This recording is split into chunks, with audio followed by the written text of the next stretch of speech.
참 저희 한인 사회에는 조금 안타까운 소식일 수도 있는데 조지아주에서 이제 드디어 한인 연방 의원이 탄생하는가라는 기대를 저희가 가져봤었는데 올해는 좀 어려울 것 같다 이렇게 지금 소식이 들려옵니다. 한인 의원이 출마했던 조지아주 제6선거구 연방 하원 선거구죠. 유진철 후보가 출마해 있는 곳인데 저희도 상당히 마음으로 많이 응원을 했는데 지금 이제 트럼프 대통령이 어제 밤이죠. 제이크 에반스 후보를 지지한다라고 성명을 내놨습니다. 지금 보시는 아주 젊은 후보가 에반스 후보입니다. 지금 30대의 아주 젊은 후보인데 변호사고요. 집안 전체가 또 변호사 집안이고 정치계와 상당히 깊은 연관을 가지고 있고 그리고 에반스 변호사 같은 경우에는 트럼프 대통령 대통령으로 있었을 때 행정부 밑에서 실제로 일을 지금 같이 도왔던 전력도 있습니다. 그리고 부정선거 문제에 대한 변호인단에 소속이 돼서 같이 부정선거 문제에 대한 변호 활동도 벌였던 그러한 경력도 있습니다. 그렇다 보니까 에반스 후보자에 대해서 트럼프 전 대통령이 나몰라라 할 수 있는 그런 상황은 아니었던 것 같고요. 지난 며칠 전에 후보자들 토론회가 있었는데 그 토론회가 끝나고 나서 지금 며칠 지난 뒤에 바로 이렇게 지지 선언이 나온 것을 보면 같이 일했던 인연이 있다고 하더라도 제대로 된 후보감이냐 아니냐라는 부분을 좀 더 지켜보았던 것 같고 토론의 모습을 보면서 마음을 좀 굳힌 게 아닌가라고 생각이 됩니다. 그리고 지금 8명의 후보가 지금 난립하고 있는 상황이기 때문에 그 상황을 좀 돌파하기 위해서는 트럼프 대통령의 지지가 좀 필요했던 상황이기도 했던 것 같고요. 일단 성명 내용부터 소개해드리면 좀 이렇습니다. 제이크 에반스는 빠르게 떠오르는 젊은이다. 조지아 주민들은 수정헌법 제2조, 우리 군과 참전용사, 국경안보, 법 집행기관, 친생명, 그리고 당연히 선거 청렴성에 대한 그의 강력한 입장에 그를 사랑한다. 그는 조지아에서 태어나 자랐고 훌륭한 가족을 가졌으며 6선거구의 새 하원 의원으로 환상적인 일을 할 것이다. 그의 부친 랜디는 매우 존경받는 법조계 전사인데 제이크가 훨씬 더 그렇다고 인정할 것이다. 이것과 많은 다른 뛰어난 점들로 인해서 나는 제이크 에반스의 완전하고 전적인 지지를 보내게 된 것을 영광스럽게 생각한다. 길지 않은 성명서이지만은 할 얘기는 다 했습니다. 수정헌법 제2조, 그리고 군대, 국경안보, 법집행기관, 친생명, 이런 것들을 중요한 이슈로 이야기하고요. 당연히 선거 청렴성. 이 부분 굉장히 중요한 부분이죠. 선거 청렴성.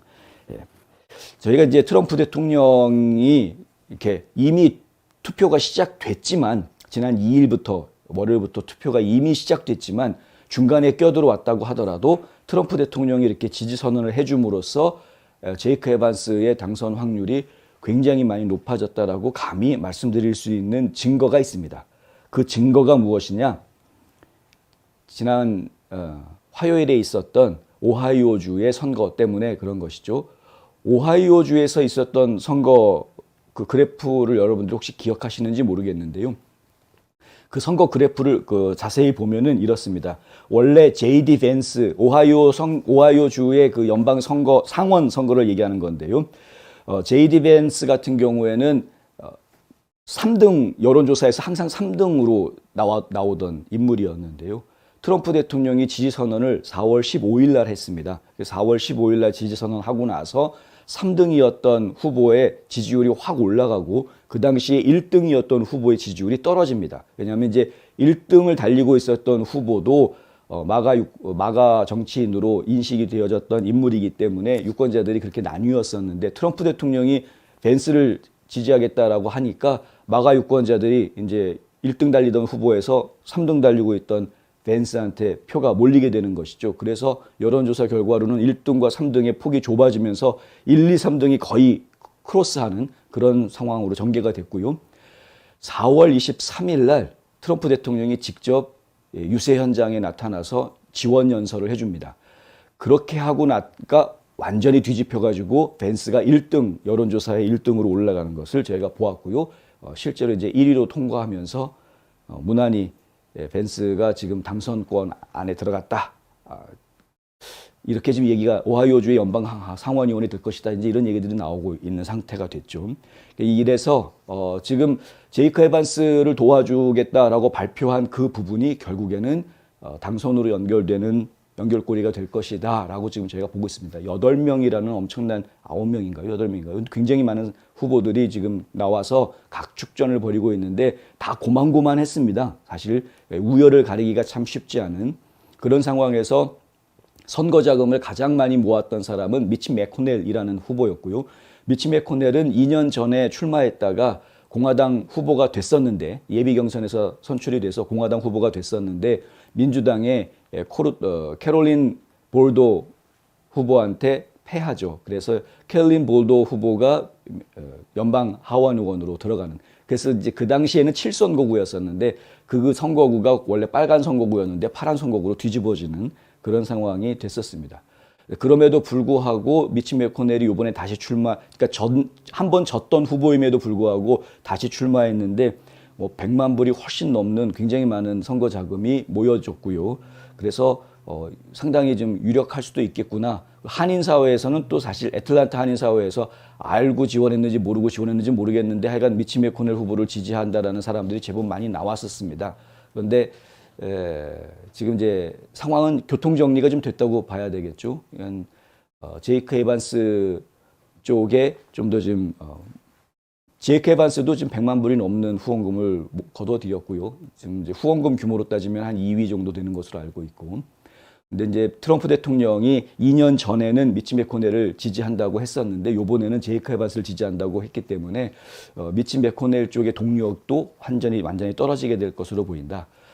유진철 후보에 대해서도 사실은 저희가 기대를 조금 가지고 있었는데 예비선거에서 2등이나 3등 정도만 해준다고 해도 상당히 지금 한인사회에 체면이 좀 설 수 있겠다라는 기대를 제가 가졌었는데 1, 4분기에 선거자금 모금한 결과 보고한 내용을 보면은 5만 불이 채 안 되는 한 4만 5천 불 정도 모금한 것으로 보고합니다. 너무 차이가 많이 나죠. 상대방은 100만 불이 넘는 모금을 한 사람이 2명 이상 나왔는데 유진철 후보 같은 경우에는 이제 4만 5천 불밖에 모금을 못했으니까 그런 부분들이 아무래도 또 트럼프 대통령이 이렇게 누구를 지지할지 결정하는데 조금은 영향을 주지 않았을까라는 생각도 들고요. 어쨌든 간에 좀 안타깝게 됐습니다. 하지만 좋은 후보자를 선택을 했으리라고 저희는 트럼프 대통령의 판단력을 좀 신뢰하고 있는 상태이고요. 그 많은 후보들 중에서도 사실 에반스가 가능성이 많다는 이야기는 이미 올 초부터 얘기가 좀 나오긴 했습니다. 왜냐하면 에반스 집안 자체가 트럼프 가문하고 좀 연결되어져 있는 부분도 있었고 그리고 그 법조계에서 상당한 영향력을 가지고 있는 인지도가 매우 높은 집안으로 알려져 있었기 때문에 지금 출마 초기부터 관심의 대상인 것은 사실이었는데 역시 트럼프 대통령이 그렇게 선택을 했네요.